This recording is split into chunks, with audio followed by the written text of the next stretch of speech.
नमस्कार साथियों, मैं धर्मेंद्र गुप्ता। आज मैं आपके सामने डिस्काउंट का पार्ट नंबर 2 लेके आया हूँ। कहने का मतलब प्रॉफिट एंड लॉस के कंटिन्यू जो पार्ट चल रहे हैं उसके बाद जो डिस्काउंट का हमने पार्ट स्टार्ट किया था उसके बाद सेकंड पार्ट जो हमारा है डिस्काउंट पे वो हम बात करेंगे। आज उसमें हम कैसे कैसे क्वेश्चन की बात करेंगे। हम लोगों ने जो पहला पार्ट जो हमने पढ़ा है डिस्काउंट के अंदर, उसके अंदर हम लोगों ने क्या परसेंटेज के फॉर्म पर जो कॉन्सेप्ट हम तैयार कर सकते थे उनके बारे में बात की। लेकिन सेकंड वाले पार्ट में हम बात करेंगे उन इंपॉर्टेंट क्वेश्चन के बारे में जहां वैल्यू को देख रहे वैल्यूज़ के अकॉर्डिंग क्वेश्चन पूछता है। और आज हम ऐसे क्वेश्चन के बारे में बात भी करेंगे जहां पर आपको मात्रा के बेसिस पर डिस्काउंट दिया जाएगा, यानी छूट दी जाएगी। अब मात्रा के बेसिस पर डिस्काउंट कैसे दिया जाएगा, तो यानी पहले वाली चीज़ को और एक नई चीज़ आज पढ़ेंगे, दोनों को मिलाकर भी क्वेश्चन पढ़ेंगे।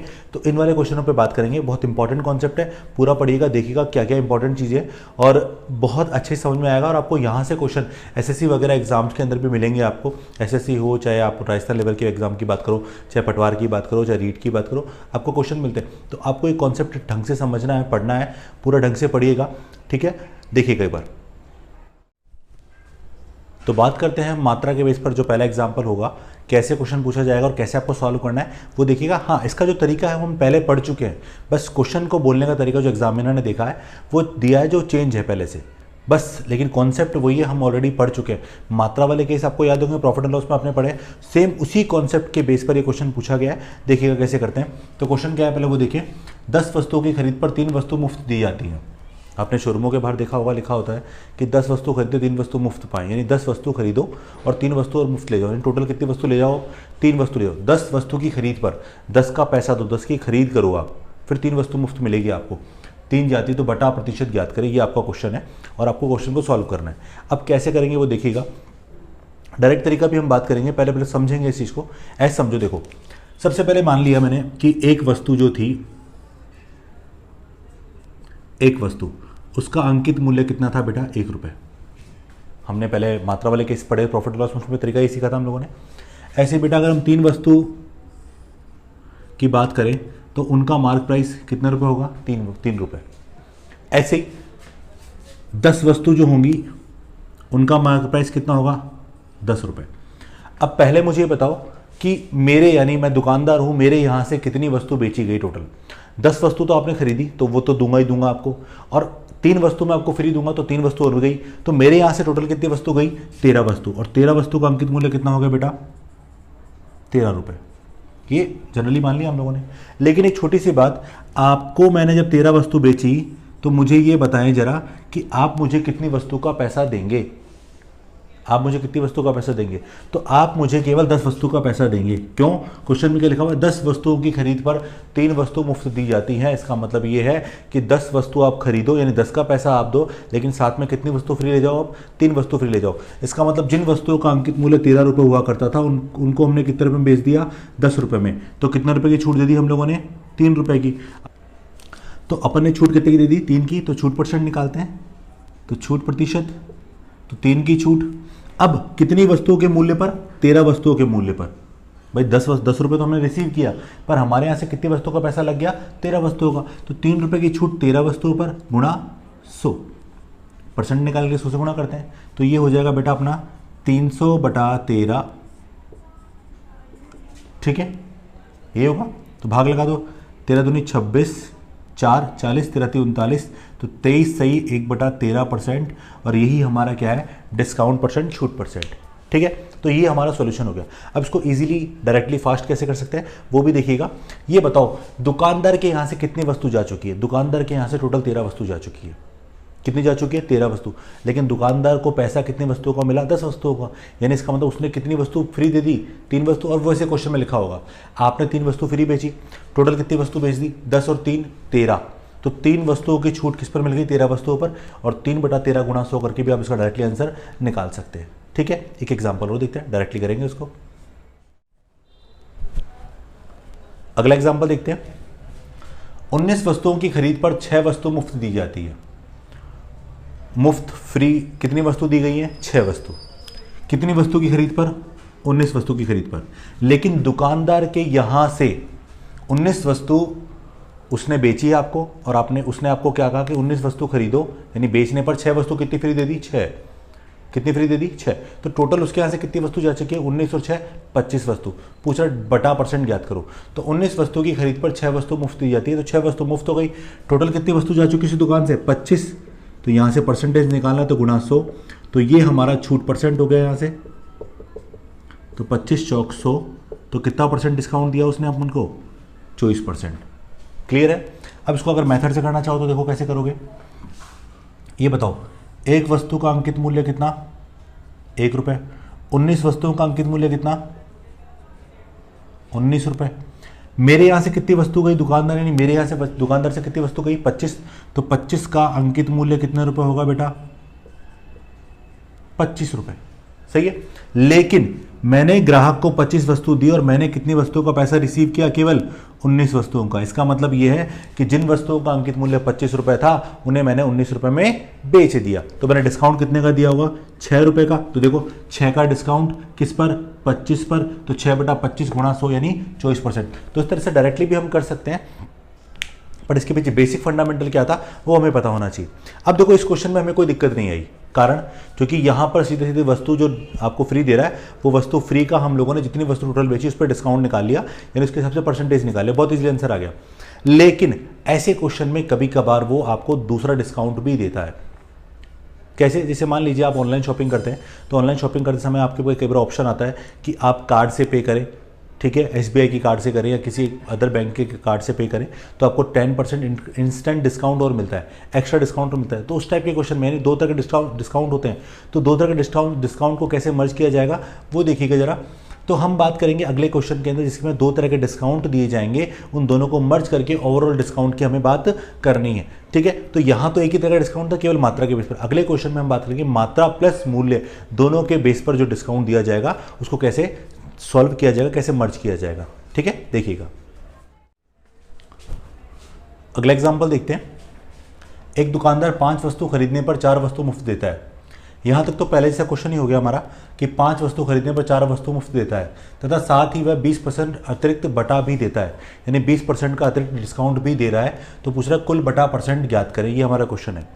अब इस क्वेश्चन को हम दो तरीके से कर सकते हैं। क्या करें, हम दोनों जो डिस्काउंट है उनको परसेंटेज के अकॉर्डिंग मर्ज कर लें। मर्ज कैसे करते हैं, वो 100 वाला कॉन्सेप्ट याद है, 100 गुणा जितना परसेंट आपको बढ़ाना है या घटाना है, गुणा जैसे 10% बढ़ाना तो 110/100 लिखते हैं, और बटा का मतलब कम करना होता है इसलिए 90/100 लिखेंगे। तो एक तरीका तो वो था, लेकिन वहाँ कैलकुलेशन थोड़ी बढ़ जाएगी। एक सेकंड तरीका जो हमने भी जस्ट सीखा पिछले एग्जाम्पल में, वैसे हम क्वेश्चन का आंसर निकाल सकते हैं। देखिएगा कैसे।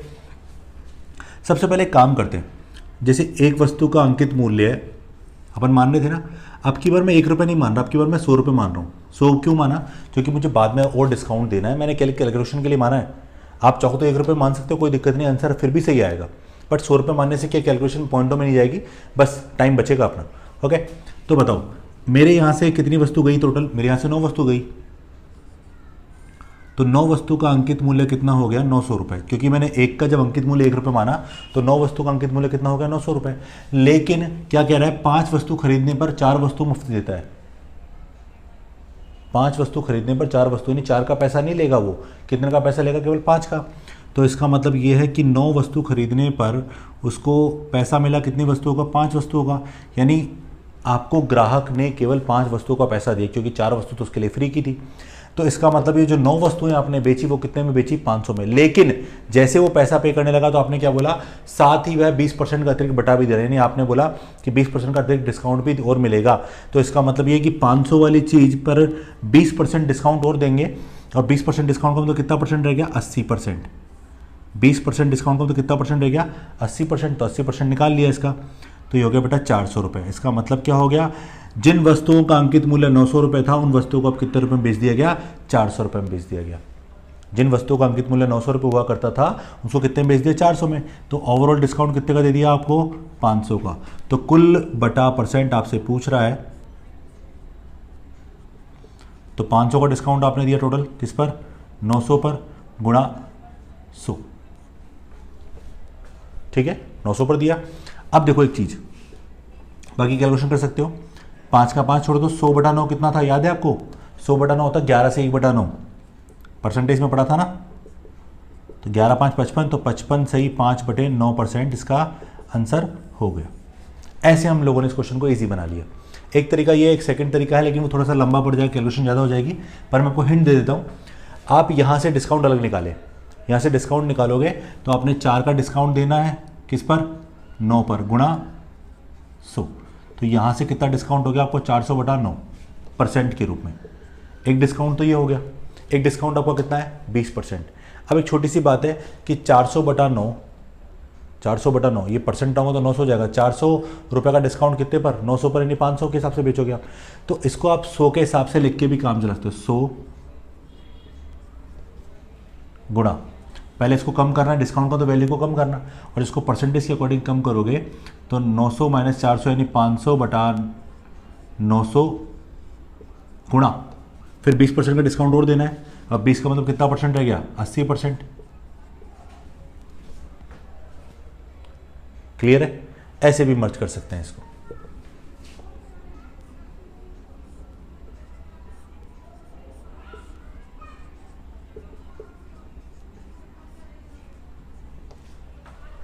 तो यहां पर ओवरऑल वैल्यू कितने की, 400/9% रह गई। अब 100 में इसको घटाओगे तो 100 में से जब इसको घटाओगे तो 100 में से जब दोबारा घटाओगे तो कितनी वैल्यू रह जाएगी, 500/9। घटाने के बाद भाई 100 × 9 900, 900 - 400 यानी 500, 500/9 जब करोगे तो दोबारा वैल्यू निकल के ही आएगी। लेकिन सोचो यहाँ कैलकुलेशन आपकी कितनी ज़्यादा बढ़ गई, आपको एक बार यहाँ कैलकुलेट करना पड़ा, उसके बाद 2 बार यहाँ, दूसरी बार यहाँ कैलकुलेट करना पड़ा, टाइम आपका बहुत वेस्ट हो गया। तो हमें टाइम वेस्ट नहीं करना था, ठीक है। तो ये वाला जो कॉन्सेप्ट था नीचे वाला, ये बहुत ज़्यादा ईजी था। एक एग्जाम्पल्स और देख लेंगे इसको, जिससे बहुत ईजी लगेगा आपको, बट ये वाला तरीका ज़्यादा ईजी है। तो यहाँ पर कैलकुलेशन कम भी हो गई, समय भी कम खर्च होगा, गलती होने के चांसेस भी खत्म हो जाएंगे आपके। तो इस वाले तरीके से करोगे तो बहुत लंबा पड़ेगा आपके लिए। ओके, देखिएगा आगे। अगला एग्जाम्पल देखते हैं। एक दुकानदार 10 वस्तु खरीदने पर 2 वस्तु मुफ्त देता है तथा साथ ही वह 25% का अतिरिक्त बटा भी देता है। तो कुल बटा % ज्ञात करें। करके देखते हैं कैसे होगा। सबसे पहले हमें पता है हमने 10 वस्तु खरीदने पर कितनी वस्तु फ्री दी, 2, यानी हमने ओवरऑल कितनी वस्तु बेच दी, 12। तो सीधा डायरेक्टली करते हैं इसको। तो 12 वस्तु का अंकित मूल्य अपन कितना मान लेते हैं, 1200 रुपये। जबकि 12 वस्तु पर पैसा कितना मिलेगा, 10 वस्तु का, और एक वस्तु का जैसे अपन एक वस्तु का अंकित मूल्य अपन ने कितना माना, 100 रुपये। तो 12 का कितना हो गया, 1200। लेकिन पैसा कितनी वस्तुओं का मिल रहा है, 10 वस्तुओं का, कि 10 वस्तुओं का अंकित मूल्य कितना होगा, 1000 रुपये। लेकिन साथ में वह 25% का अतिरिक्त बटा भी दे रहा है। अब 25% का मतलब कितना हो गया, 75% रह जाएगा। अरे बटा का मतलब क्या सिखाया था लास्ट क्लास में, वैल्यू को कम करना, डिक्रीज करना, कम करना। तो हम लोगों ने यहाँ पे कितना परसेंट डिस्काउंट दिया, 25%। तो अगर 1000 पे 25% कम करोगे तो कितना रह जाएगा, 75%। कर लो सॉल्व, तो ये रह जाएगा बेटा 750 रुपये। अभी को बताओ, जिसका अंकित मूल्य 1200 रुपये हुआ करता था उसको आप 750 में बेचोगे तो आपने डिस्काउंट कितने रुपये का दे दिया, 450 रुपये का। कितना डिस्काउंट दे दिया, 450 का। तो कुल बटा % निकालते हैं।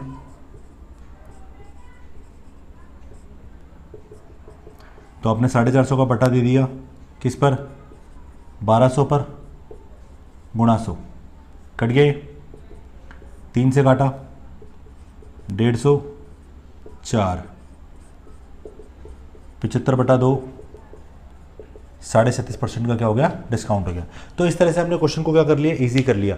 तो देखो कहीं रटना पड़ा, नहीं रटना पड़ा, चीज़ों को आप बहुत इजीली सॉल्व करें, आंसर निकल के आता है। अब इसमें मैं पुराने वाले क्वेश्चन को लेकर आऊँगा, पहले उनके बारे में कुछ क्वेश्चन जो करूँगा जो वैल्यू देकर आपसे पूछे जाते हैं, उन वैल्यूज़ के अकॉर्डिंग बात करेंगे, फिर इनको मर्ज करेंगे, फिर क्वेश्चन को आगे थोड़ा सा लंबे लेवल पर लेके जाएंगे। ओके, देखिएगा आगे अगला क्वेश्चन।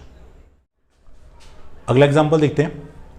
किसी वस्तु को 12% की छूट से बेचकर भी 10% का लाभ कमाया जाता है। यदि वस्तु का क्रय मूल्य 1600 रुपये हो तो वस्तु का अंकित मूल्य ज्ञात करें। अब इस क्वेश्चन को हम कई तरीके से कर सकते हैं। लास्ट क्लास में हमने लोगों ने सीखा उस तरीके से भी कर सकते हैं, आप अपने तरीके से भी कर सकते हैं, कुछ नया तरीका बना के भी कर सकते हैं। कैसे कैसे कर सकते हैं वो देखिएगा। बट इंपॉर्टेंट चीज़ है कि आप ऐसे तरीके से करें कि आप बार बार प्रैक्टिस करते रहें तो आपको वो चीज़ ईजी लगने लग जाए। या फिर सिंपल वे में ऐसे बोलूँ कि एक ऐसी चीज़ से फॉलो करें जो आप ऑलरेडी कर चुके हैं और आपके लिए वो आसान थी। जैसे 12% की छूट दी और 10% का लाभ कमाया। ओके, तो मैंने मान लिया मेरा क्रय मूल्य, क्वेश्चन में देखा उसको बाद में यूज़ करेंगे।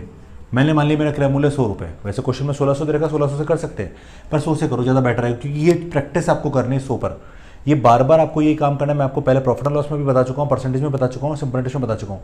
आप अपने नंबर पे सारे काम करें और उसको बाद में क्वेश्चन की जो वैल्यूज़ है उसे कंपेयर कर ले, बहुत ईजिली आंसर सॉल्व हो जाएगा। क्रय मूल्य 100 रुपये माना, 10% के लाभ से बेचा, कितने में बेचा, 110 में। अब आगे क्या कह रहा है कि 10% लाभ पे जब बेचा 110 में बेचा, लेकिन हमें पता है कि ये किसी वस्तु पर 12% छूट के बराबर भी है। इसका मतलब ये है कि अगर अंकित मूल्य निकाला जाएगा तो 110 कहीं ना कहीं 88% के बराबर होगा। किसके बराबर होगा? 88%। यानी अगर ये किसी का 88% है तो 100% निकाल लेते हैं उसका, गुणा 100 करके। अब ये हमने मान लिया।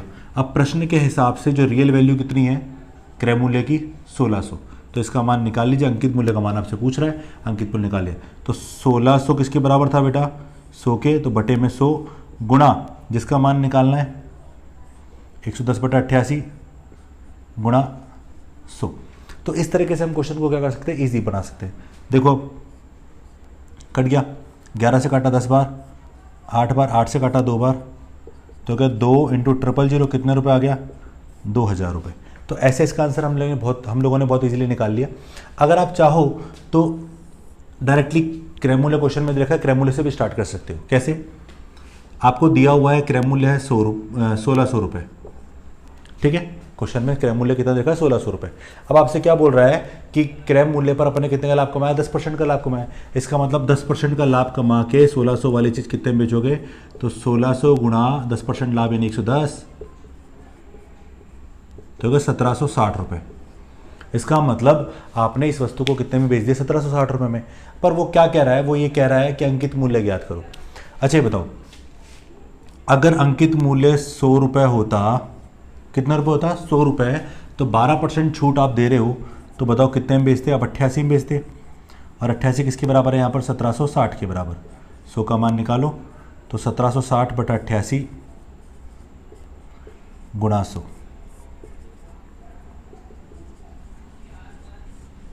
तो इस तरह से इसका जो अंकित मूल्य आया वो कितना आया? 2000 रुपये।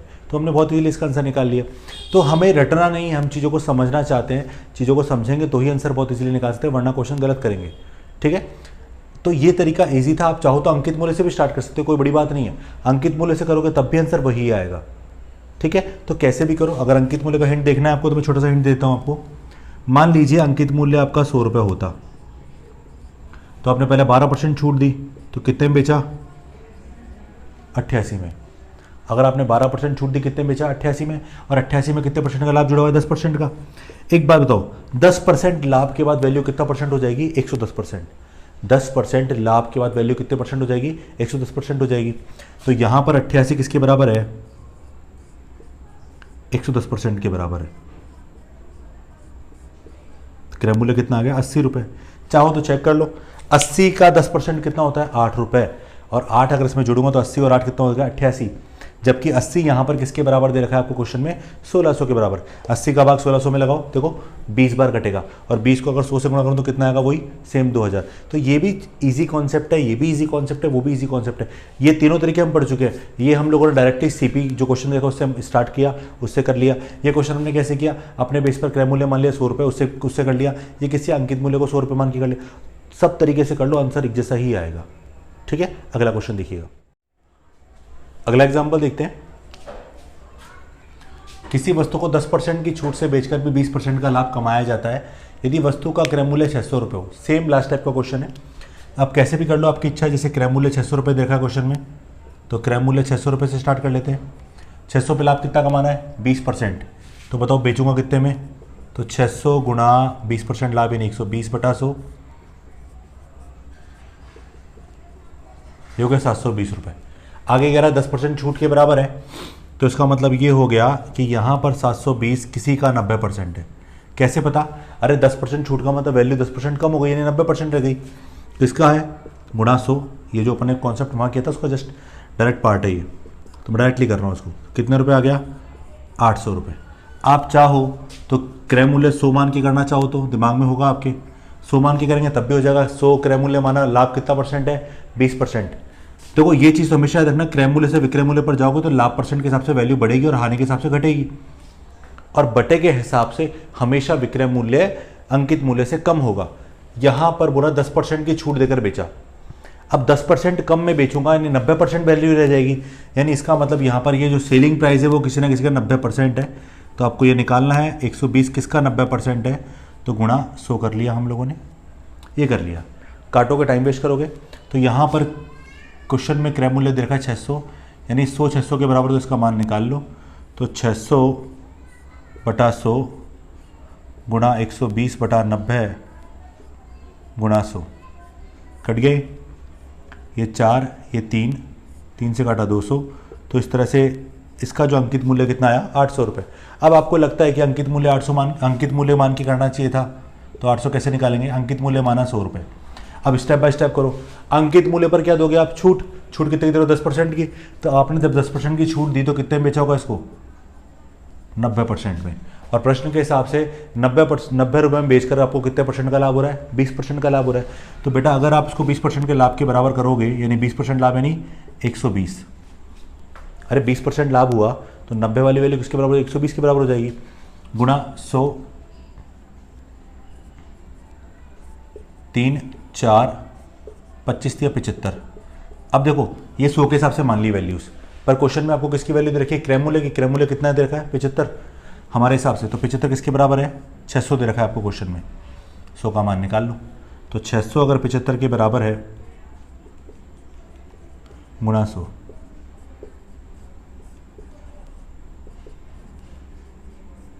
तो कितने रुपए आ गया? 800 रुपये। तो कहने का मतलब किसी भी तरीके से आंसर निकाले, आंसर हमेशा सेम आएगा। और ये तीनों तरीके आपने सीखे हुए, ये दोनों एक ही है।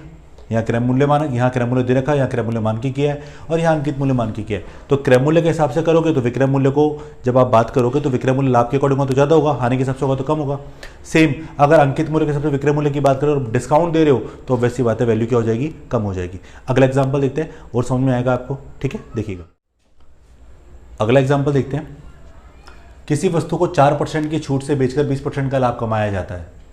किसी वस्तु को 4% की छूट से बेचकर 20% का लाभ कमाया जाता है।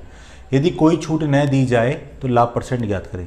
बोला कोई छूट न दी जाए, यानी अंकित मूल्य पर जाना है, और अंकित मूल्य पर छूट नहीं दोगे तो अंकित मूल्य में ही बेचोगे। और आपसे पूछ रहा है कि क्रय मूल्य के हिसाब से उस पर कितना परसेंट का आपको लाभ होगा। देखो आप कैसे करें। अंकित मूल्य मान लेते हैं अपन अपना, कितने रुपए? 100 रुपये। छूट कितने की देनी है? 4%। कितने में बेचोगे? 96 में। जिस वस्तु का अंकित मूल्य 100 रुपये था उसको आपने 4% डिस्काउंट से कितने में बेचा? 96 में। और जैसे ही बेचा आपको कितने का लाभ हो गया? 20% का। इसका मतलब ये कि 96 रुपये में 20% लाभ इंक्लूडेड है ऑलरेडी। तो 96 अगर 120% की इक्विवेलेंट होगा तो 100 की वैल्यू निकाल लो। 20 से काटा 5 6 16 से काट दिया। अब 16 5 80। अब इसका मतलब ये है कि जिस वस्तु का अंकित मूल्य 100 रुपये था उसको मैं लाया 80 रुपये में था और बेचा मैंने उसको 96 रुपये में। यहाँ 20% लाभ, यहाँ 20% लाभ भी जुड़ा हुआ है और यहाँ 4% डिस्काउंट भी जुड़ा हुआ है ऑलरेडी। लेकिन क्वेश्चन क्या कह रहा है? यदि कोई छूट न दी जाए तो लाभ परसेंट ज्ञात करो। अगर भैया कोई छूट नहीं दोगे तो 100 वाली चीज़ कितने बेचोगे? 100 में। तो नया सेलिंग प्राइस कितना हो गया? 100 रुपये। अगर कोई डिस्काउंट अगर आप नहीं दोगे तो 100 वाली चीज़ कितने में बेचोगे? 100 रुपये में। तो जो चीज़ 80 रुपये में आ रही थी आप उसको 100 रुपये में बेचोगे तो लाभ कितना होगा? 20 का। और याद रखना पहला ऑप्शन ही आपको 20 मिलेगा, लेकिन ये आंसर नहीं होगा। आपसे पूछ रहा है लाभ परसेंट, तो इसका मतलब आपको 20 का लाभ हो रहा है किस पर? क्रय मूल्य पर। क्रय मूल्य कितना है? 80 रुपये। तो अगर 20 का लाभ 80 पे निकालोगे, गुणा 100 कर लो, तो यहाँ पर कितना परसेंट लाभ आएगा? 25%। इसलिए मैं कह रहा था कि ये पहला ऑप्शन आपको 20 मिलेगा, वो गलत होगा। ठीक है, तो आपको ये देखना है कि हमेशा प्रॉफिट किस पर होगा? कॉस्ट प्राइस पर। प्रॉफिट परसेंट आपको जब भी निकालना है किस पर निकालना है? कॉस्ट पर निकालना है। समझ में आया होगा? मैं एक बार रिपीट कर देता हूँ। किसी वस्तु को 4% की छूट से बेचा। अब छूट किस पे मिलेगी? अंकित मूल्य पर। 100 रुपये अंकित मूल्य है, 4 की छूट दी तो कितने में बेचा? 96 रुपये में। पहला पॉइंट क्लियर है आपको? उसके बाद क्या बोला? 20% का लाभ को मैं, अरे 96 में बेच चुका हूँ मैं ऑलरेडी, 96 में बेच चुका हूँ। उसमें कितना परसेंट लाभ इंक्लूड है? 20%। तो 96 में 20% लाभ इंक्लूड था तो अपन ने अपने कॉस्ट प्राइस कितने का पड़ा? 80 रुपये का। अब यहाँ 80 रुपये अपना कॉस्ट निकल के आ गया, यानी ये चीज़ अपने को पता होना जरूरी था। क्यों? क्योंकि क्या कह रहा है? अगर कोई छूट नहीं दी जाए तो लाभ परसेंट ज्ञात करो। इसका मतलब ये है कि अगर कोई छूट नहीं दूंगा तो 100 वाली चीज़ 100 में बेचूंगा। 100 वाली चीज़ कितने बेचूंगा? 100 में। तो यहाँ पर क्रय मूल्य 80 रुपये है, 100 में मैंने बेचा, 20 का मुझे क्या हो गया? प्रॉफिट हो गया। ठीक है, अब 20 का प्रॉफिट किस पर हुआ? 80 पर। निकाल लिया, लाभ परसेंट कितना आया? 100%। यही हमारा क्या था? आंसर था। क्लियर होगा? एक एग्जाम्पल और देखते हैं। अगला एग्जाम्पल देखते हैं। किसी वस्तु को 10% की छूट से बेचकर 20% का लाभ कमाया जाता है। किसी वस्तु को 10% की छूट से बेचा और 20% का लाभ कमाया जाता है। यदि कोई छूट नहीं दी जाए तो लाभ परसेंट ज्ञात करें। कोई भी छूट नहीं दी और आपको क्या निकालना है? लाभ परसेंट निकालना है। देखो कैसे करेंगे। 10% की छूट से बेचकर 20% का लाभ कमाया, ये बोल रहा है। तो भैया अंकित मूल्य अगर 100 रुपये होगा, 10 की छूट से बेचोगे तो कितने में बेचोगे, 90 में। और 90 में बेचकर भी आपको कितना लाभ हो रहा है, 20% का लाभ हो रहा है। इसका मतलब ये है कि 90 में 20% लाभ ऑलरेडी इंक्लूडेड है। तो यहाँ से इंपॉर्टेंट चीज़ है कॉस्ट प्राइस निकालना। तो 90 20% लाभ इन 120 के बराबर है। करें सॉल्व, 30 से काटा 3 बार, 4 बार, 4 से काटा 25, 25 से 75, यानी मेरा कॉस्ट कितना आ गया, 75 रुपये। अब आगे क्या बोल रहा है, यदि कोई छूट नहीं दी जाए, कोई भी छूट नहीं देनी है आपको, याद रखना, कोई भी छूट नहीं दी जाए तो लाभ परसेंट ज्ञात करो। अब यार कोई छूट नहीं दोगे तो विक्रय मूल्य कितना रहेगा। मेडिकल शॉप पे जाते हो, बहुत बार देखा होगा वो आपको प्रिंटिंग प्राइस पर ही मेडिसिन देता होगा, यानी इसका मतलब जो प्राइस लिखा हुआ है, जो प्राइस अंकित मूल्य है, उसी पर आपको वस्तु बेची जा रही है। तो 100 वाली चीज़ कितने में बेच दी आपको, 100 रुपये में, जबकि आपके पड़ कितने रही है, 75 रुपये की।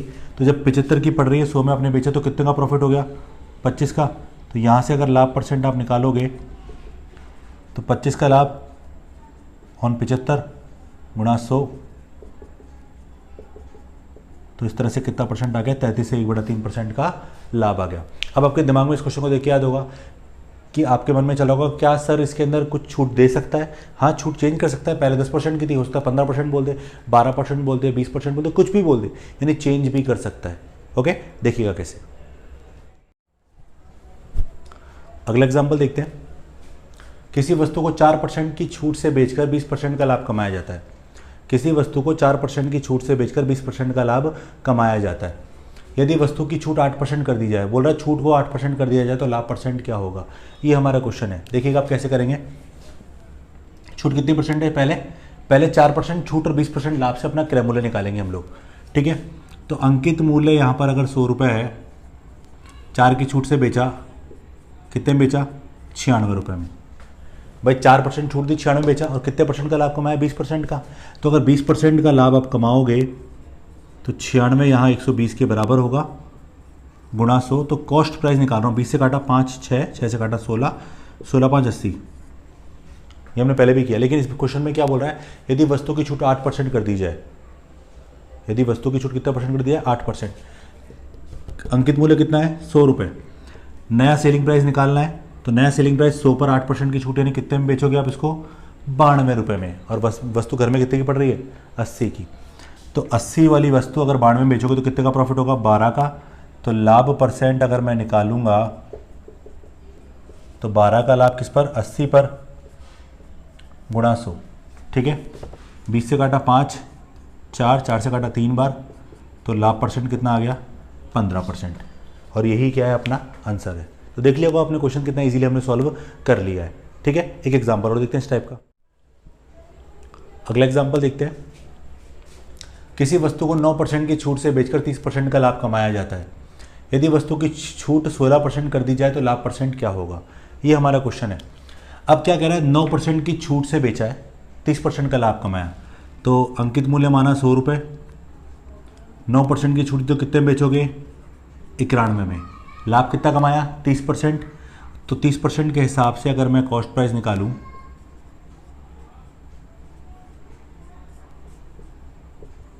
तो कॉस्ट प्राइस आ गया 70 रुपये। तो यहाँ तक ये पैटर्न बनाना हमारे लिए इंपॉर्टेंट था, पर आगे क्या कह रहे हैं वो इंपॉर्टेंट है हमारे लिए। क्वेश्चन जो पूछ रहा है, यदि वस्तु की छूट 16% कर दी जाए, यानी वस्तु जो 100 रुपये की, जिसका अंकित मूल्य 100 रुपये था, उसकी छूट 16% कर दी जाए, तो 16% करने के बाद कितने में बेचोगे बेटा आप इसको, 16 रुपये कम कर दो, 84 में। अब बताओ, जिसका क्रय मूल्य 70 रुपये है, 84 में आप उसको बेचोगे, तो बताओ प्रॉफिट कितने का होगा, 14 रुपये का। तो लाभ परसेंट आपकी बार क्या हो जाएगा, 14 का लाभ किस पर, 70 पर, गुणा 100। तो इस तरह से कितना परसेंट लाभ आ गया, 20% लाभ आ गया। तो ये था हमारा आज का इंपॉर्टेंट कॉन्सेप्ट। तो आप घर बैठ के पढ़ रहे होंगे, और मैं कोशिश ये करूँगा कि आपको ज़्यादा से ज़्यादा क्लासें दे सकूँ, लेकिन मुझे लग रहा है कि इतने व्यूज़ नहीं मिल पाते हैं जितना मैं सोच के चलता हूँ कि इतने व्यू होंगे इस बार, इतने व्यू होंगे, क्योंकि यहाँ भी बच्चे इंटरेस्ट ले नहीं पा रहे हैं। क्योंकि ऑब्वियसली बात है, मोबाइल में देख के पढ़ना, और खासकर उन बच्चों के लिए जो पहली बार पढ़ रहे हैं तो वो तो मोबाइल में देख के, लेकिन मैं आपसे ये चाहूँगा कि आप पहली बार अगर पढ़ रहे हैं तो कोई डरने वाली चीज़ नहीं है। आप इस वीडियो को 2 या 3 बार देखेंगे, आपको अपने आप समझ में चीज़ें आने लग जाएंगी, ठीक है। हाँ, और जिन्होंने ऑफलाइन पहले पढ़ रखी है चीज़ें उसको ऑनलाइन पढ़ रहे हैं तो उनके लिए रिवीजन वाली चीज़ें हैं ये सब, और कई सारी चीज़ें आपके लिए नई भी होंगी जो आपने पहले नहीं पढ़ी होंगी, और कईयों के लिए ऐसा होगा कि प्रैक्टिस उनकी बहुत अच्छे से हो रही होगी। तो आप प्रैक्टिस करें। हाँ देखो, बहुत कम डेटा मिल पाता है, इंपॉर्टेंट चीज़ ये है ही, ठीक है। दूसरी बात है कि मोबाइल में देखिए पढ़ना टिपिकल होता है, मानते हैं सारी बातें, लेकिन अभी देखो ये समय है, इसको बर्बाद नहीं करना है, इसको कहीं ना कहीं थोड़ा थोड़ा यूज़ करते रहिए, ठीक है। समय की बचत करते रहिए, ये समय बाद में बहुत काम आने वाला है आपके, ठीक है। बाद में आपकी स्पीड, आपकी जो मेहनत है ना, वो बाद में कहीं ना कहीं आपको रिफ्लेक्ट होगी, किसी ना किसी तरीके से आपको रिफ्लेक्ट होगी। तो मैं ये कहना चाहूँगा आपको कि आप घर बैठ के तैयारी करें, ढंग से तैयारी करें, और जितना हो सके उतना ज़्यादा प्रैक्टिस करें। चाहे आप किसी भी सब्जेक्ट की बात कर लें, सब सब्जेक्ट को आपको पढ़ना है, सब सब्जेक्ट को टाइम देना है। ये नहीं कह रहा केवल मैथ्स को टाइम देना है, सभी को टाइम देना है। देखो मोबाइल में देख के पढ़ना इतना मज़ा नहीं आ रहा होगा, लेकिन आप कोशिश करें, थोड़े दिन में आप यूज टू हो जाएंगे इस चीज़ को पढ़ने के, और हो सकता है आपको थोड़े दिन में इसकी आदत हो ही जाए, ठीक है। लेकिन जब लॉकडाउन खुलेगा तो हम ऑफलाइन कोचिंग में भी पढ़ेंगे ढंग से, इसी तरीके जिस तरीके से हम पढ़ते आए हैं, ठीक है। तो मैं आज की क्लास ओवर करता हूँ। Thank you so much.